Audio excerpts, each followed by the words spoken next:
হেই বন্ধুরা, আজ আমি হাজির হয়েছি 2014 সালে মুক্তিপ্রাপ্ত একটি American superhero television series the flash নিয়ে। ডিসি কমিক্সের একটি অন্যতম ফেভারিট ক্যারেক্টার ফ্ল্যাশের উপর ভিত্তি করেই এই সিরিজের গল্প। তাই আশা করি এই ক্যারেক্টারকে নিয়ে নতুন কোনো ইন্ট্রোডাকশন দেওয়ার দরকার নেই। শুধু এটুকুই বলবো, ডিসিইউ মুভিগুলি যারা দেখেছেন বা দেখছেন তারা এই ওয়েব সিরিজের সাথে প্রথম থেকেই কোনো লিঙ্ক খুঁজতে যাবেন না। এটা পুরোপুরি ফ্রেশভাবে দেখতে শুরু করুন। যেখানে যেখানে লিঙ্ক দেওয়ার দরকার আমি নিজেই ইন্ডিকেট করে দেবো। যদিও এর আগে আমার অ্যারো সিরিজটি এক্সপ্লেন করলে বেটার হতো, কারণ ওই সিরিজ স্পিন অফ হয়ে এই সিরিজের সূত্রপাত। ওকে, তো ইন্ট্রোডাকশন আর বিস্তারিত না করে এখন সোজা চলে যাব মূল গল্পের দিকে। শুরু করার আগে হেই, আমি Raja and welcome to the Bong wood junior. শুরুতেই আমরা দেখতে পাই একটি লাল রঙের বস্তু পুরো শহর জুড়ে ফুল স্পিডে দৌড়ে বেড়াচ্ছে, কিন্তু পরবর্তীতেই আমরা জানতে পারি এই বস্তুটি হলো এই সিরিজের মেন চরিত্র ফ্ল্যাশ, যে এই পৃথিবীর সব থেকে ফাস্টেস্ট হিউম্যান। মানে সে অকল্পনীয় গতিতে দৌড়াতে পারে।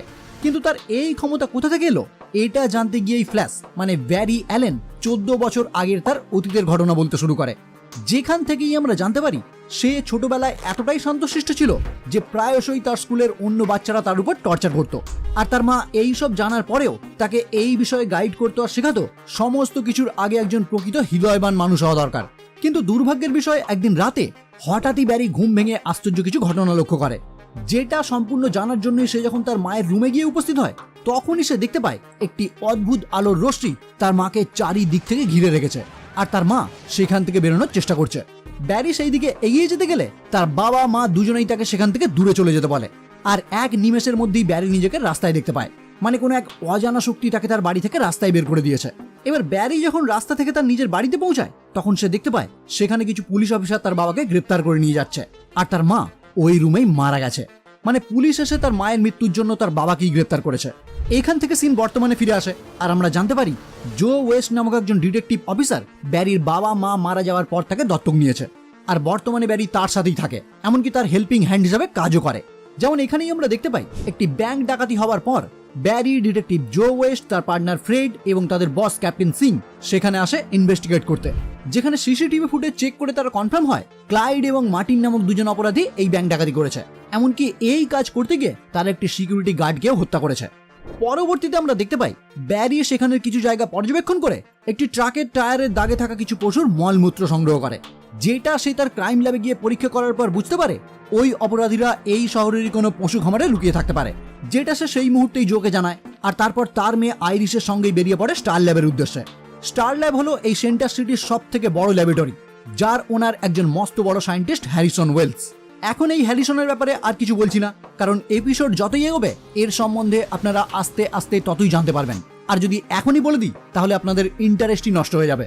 এনিওয়ে, স্টার ল্যাবে পৌঁছে তারা দেখতে পায় হ্যারিসন সাধারণ জনতাদের জানাচ্ছে আজ তারা এখানে যে কাজ করতে চলেছে সেটা মানবজাতির ভবিষ্যৎকে পুরোপুরি চেঞ্জ করে দেবে। এবার ব্যারি ও আইরিশ যখন তার কথা মনোযোগ দিয়ে শুনতে থাকে, ঠিক তখনই একটি চোর আইরিশের ল্যাপটপ ব্যাগটি ছিনিয়ে নিয়ে পালিয়ে যায়, যেটা দেখে ব্যারি তার পিছু নিলে চোরটি তাকে গুরুতরভাবে আঘাত করে। যদিও এডি থন নামক একজন পুলিশ ডিটেকটিভ সেই স্থানে উপস্থিত হয়ে চোরটিকে ধরে ফেলে। এখান থেকে সিন চেঞ্জ হয়, আর আমরা দেখতে পাই জো এবং কাইরে ব্যারির কথা মতো শহরের বেশ কয়েকটি খামারে ঘুরে অ্যাট লাস্ট একটি খামারে এসে বুঝতে পারে ব্যারি একদম ঠিক ছিল, মানে এই খামারেই রয়েছে সেই অপরাধীরা।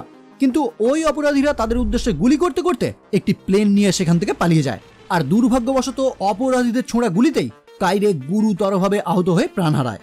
ইতিমধ্যে আবহাওয়া খারাপের জন্য বৃষ্টি শুরু হয়েছে, আর ব্যারি ওই চোরের হাতে আহত হওয়ার জন্য বাড়ি ফিরে এসেছে, যেখানে সে টিভি চালিয়ে চোখ রাখে স্টার ল্যাবে যে ইতিহাস তৈরি হতে চলেছে তার খবর কতদূর। কিন্তু স্টার ল্যাবে ওই কাজ করার টাইমেই সবকিছু তাদের কন্ট্রোলের বাইরে চলে গিয়ে একটি বড় সড় বিস্ফোরণ ঘটে, আর সেখান থেকে নির্গত একটি এনার্জি ওয়েভ পুরো শহরে ছড়িয়ে পড়ে। এমনকি যে অপরাধীরা প্লেন নিয়ে পালিয়ে গিয়েছিল সেই প্লেনও ওই এনার্জি ওয়েভের কারণে মাঝ আকাশেই ধ্বংস হয়ে যায়।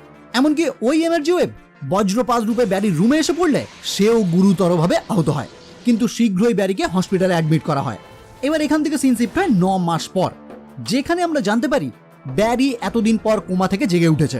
মানে ওই বজ্রপাতের ফলে সে এতটাই আহত হয়েছিল যে সে প্রায় 9 মাস কোমায় ছিল। কিন্তু ব্যারি বর্তমানে হ্যারিসনের আন্ডারে স্টার ল্যাবে রয়েছে, যেখানে ডক্টর ক্যাটলিন ও সিসকো তার চিকিৎসা করছে। আসলে ব্যারি যখন কোমায় চলে গিয়েছিল ডক্টররা তার বাঁচার আশা একদমই ছেড়ে দিয়েছিল, কিন্তু হ্যারিসন এই খবর পেয়ে জো এবং আইরিশের সাথে কথা বলে ব্যারিকে পর্যবেক্ষণ করার অনুমতি নেয়। কারণ স্টার ল্যাবের ওই দুর্ঘটনায় বহু মানুষ মারা গেছে এবং বহু মানুষ আহত হয়েছে, যার মধ্যে ব্যারির অবস্থা ছিল সবার থেকেই আলাদা, যে কারণে হ্যারিসন তাকে পর্যবেক্ষণ করার দায়িত্ব নেয়, যার 9 মাস পর ব্যারি কোমা থেকে ফিরে আসে। এবার এই কথাগুলি এতক্ষণ হ্যারিসনই কিন্তু ব্যারিকে জানায়, এমনকি সে এটাও জানায় ওই দুর্ঘটনাতে সে নিজেও পঙ্গু হয়ে যায়, যে কারণেই সে বর্তমানে হুইল চেয়ারে। এবার এখানে সে আইরিসের কথা শুনেই সঙ্গে সঙ্গেই সে আইরিসের সাথে দেখা করার জন্য বেরিয়ে পড়ে।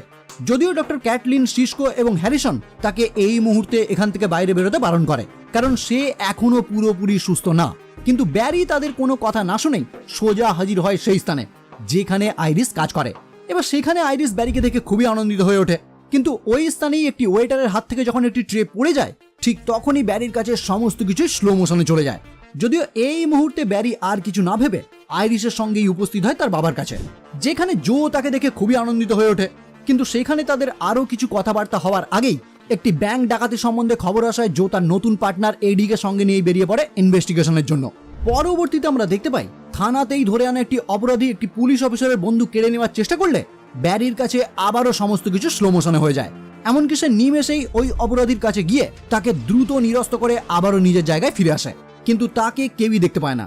এই ঘটনার পর ব্যারি সঙ্গে সঙ্গে সেখান থেকে বেরিয়ে আসে আর দেখতে পায় তার একটি হাত অস্বাভাবিকভাবে কাঁপছে, এমনকি সে খুবই দ্রুত একটি জায়গা থেকে আরেকটি জায়গায় স্থানান্তরিত হচ্ছে, যার পর সে বুঝতে পারে হয়তো তার গতি কোনো কারণে বেড়ে গেছে, যেটা চেক করার জন্যই সে দৌড়াতে শুরু করে। কিন্তু তার স্পিড এতটাই বেড়ে যায় যে সে নিয়ন্ত্রণের বাইরে চলে গিয়ে একটি লন্ড্রি ভ্যানের পিছনে ধাক্কা দেয়। এরপর স্টার ল্যাবে ফিরে ব্যারি যখন সকলকে এই ঘটনার কথা জানায়, তখন তারা সকলে মিলে ব্যারিকে একটি পরিত্যক্ত এয়ারফিল্ডে নিয়ে আসে পরীক্ষা করার জন্য, যেখানে ব্যারি তাদের কথা মতো দৌড়াতে শুরু করলে তারা দেখতে পায় সে প্রতি ঘন্টায় 200 নট অতিক্রম করছে। কিন্তু এই দৌড়াতে দৌড়াতেই তার মা মারা যাওয়ার সেই রাতের কথা মনে পড়লে সে আবারও নিয়ন্ত্রণ হারিয়ে একটি ব্যারিয়ারে ধাক্কা খায়, যার ফলে তার কবজি পুরোপুরি ভেঙে যায়। অন্যদিকে দেখা যায় জো এবং এডি ব্যাংক ডাকাতি যাদের সামনে ঘটেছে তাদের মুখ থেকেই জানতে পারে ব্যাংকে হঠাৎ করে একটি ঝড় উঠেছিল আর তার মধ্যেই অপরাধী ব্যাংক লুট করে নেয়। যদিও এই ঘটনা তাদের কাছে নতুন না, কারণ এর আগেও এই একই রকম ভাবে দুটি ব্যাংকে ডাকাতি হয়েছে, যেখানেও এই হঠাৎ করে ঝড় উঠেছিল। কিন্তু জোয়ের এইসব কথা একদমই বিশ্বাস হয় না। পরবর্তীতে দেখা যায় তারা ওই সাক্ষীদের মোবাইল থেকে একটি ভিডিও ফুটেজ পায়, যেটাতে তারা চোরের গাড়ির নাম্বার প্লেট দেখতে পেয়ে ওই গাড়ির খোঁজ করতে শুরু করে। এদিকে স্টার ল্যাবে ফিরে ক্যাটলিন ব্যারির চিকিৎসা করে অবাক হয়ে যায়, কারণ তার যে কবজি ভেঙে গিয়েছিল সেটা মাত্র 3 ঘন্টাতেই সেরে গেছে। এনিওয়ে, হ্যারিসন ব্যারির কাছ থেকে যখন জানতে চায় সবকিছুই তো ঠিক ছিল, তাহলে তুমি হঠাৎ করে ধাক্কা কি করে খেলে, তখনই ব্যারি তাকে জানায় ছোটবেলায় তার মা কোনো এক অস্বাভাবিক কারণে মারা গেছে আর তার বাবা বিনা অপরাধে তার মায়ের খুনি হিসাবে জেল খাটছে।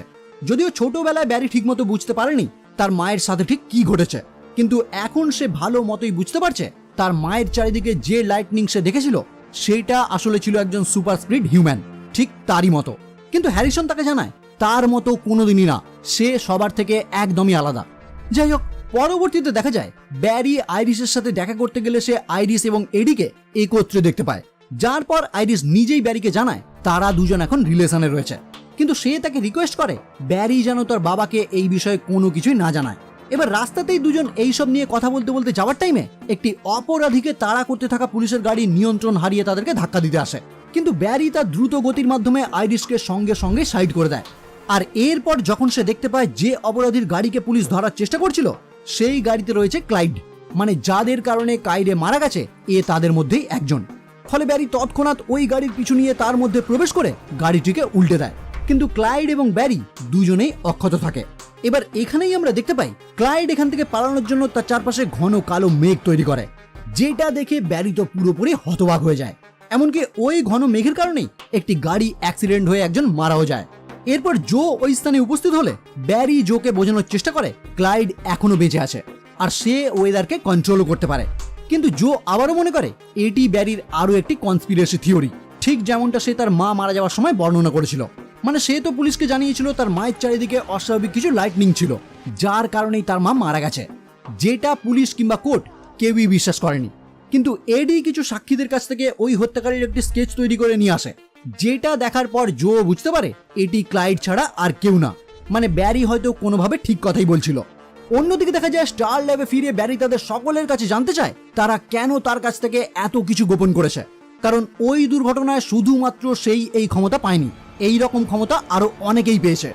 যেটা শুনে হ্যারিসনও তার কাছে স্বীকার করে ওই দুর্ঘটনায় পুরো শহর জুড়ে যে এনার্জি ছড়িয়ে পড়েছিল তাতে কতজন লোক আক্রান্ত হয়েছে সেই সম্বন্ধে তাদের কোনো ধারণা নেই। তবে তারা এই সমস্ত মেটা হিউম্যানদের নিয়ে খোঁজ চালাচ্ছে। এই কথা শুনে ব্যারি তাদেরকে ক্লাইডের কথা বলে জানায় তার কারণেই আজ একজন সাধারণ মানুষ মারা গেছে, তাই দ্বিতীয় কারোর ক্ষতি করার আগে আমি তাকে থামাতে চাই। কিন্তু ডক্টর ওয়েলস ব্যারিকে বোঝায় এটা পুলিশের কাজ, আর এখনো সে পুরোপুরিভাবে সুস্থ নয়, তাই এই মুহূর্তে তার এই সব কাজ করাটা বিপজ্জনক হতে পারে। এবার এই কথা শুনে ব্যারির এখন কি করা উচিত এই সিদ্ধান্ত নিতে না পেরে সে বহু পথ অতিক্রম করে স্টার্লিং সিটির অলিভার কুইন ওরফে দ্য অ্যারোর সাথে দেখা করে, আর তার থেকেই জানতে চায় এখন তার কি করা উচিত।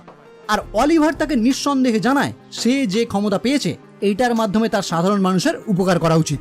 এই অলিভার বা অ্যারোর সম্পর্কে আপনারা হয়তো অনেকেই অপরিচিত, যে কারণেই আমি প্রথমে বলেছিলাম এর আগে আমার অ্যারো সিরিজটি এক্সপ্লেন করলে বেটার হতো। ওকে, কোনো ব্যাপার না, আমি পরবর্তীকালে এই সিরিজটিও নিয়ে আসার চেষ্টা করব।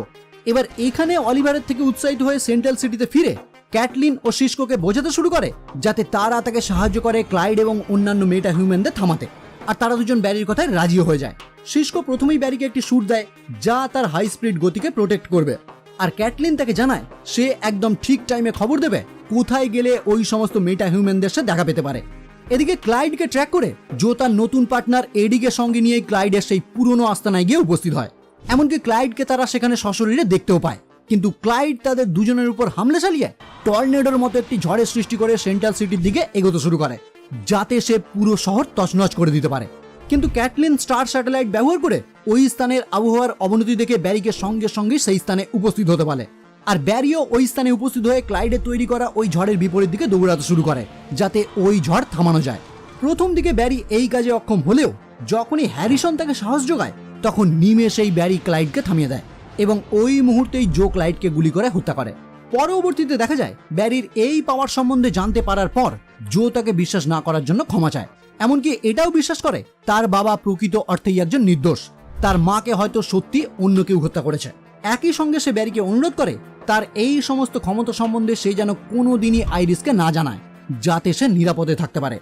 এরপর দেখা যায় ব্যারি তার বাবার সাথে দেখা করার জন্য উপস্থিত হয় আয়রন হাইটস কারাগারে, যেখানে সে তার বাবাকে জানায় আমি জানি তুমি আমার মাকে হত্যা করোনি, তাই একদিন না একদিন আমি এখান থেকে তোমাকে ঠিকই মুক্ত করব।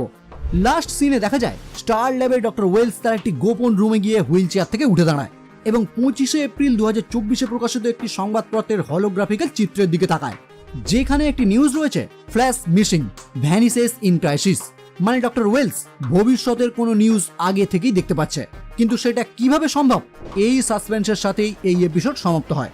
ওকে, তো কেমন লাগলো বন্ধুরা আজকের ভিডিও? যদি ভালো লাগে তাহলে অবশ্যই লাইক, কমেন্ট এবং শেয়ার করবেন, আর আমার চ্যানেলে যদি প্রথম হয়ে থাকেন তাহলে অবশ্যই চ্যানেলটি সাবস্ক্রাইব করে বেল আইকনটি ক্লিক করে দেবেন।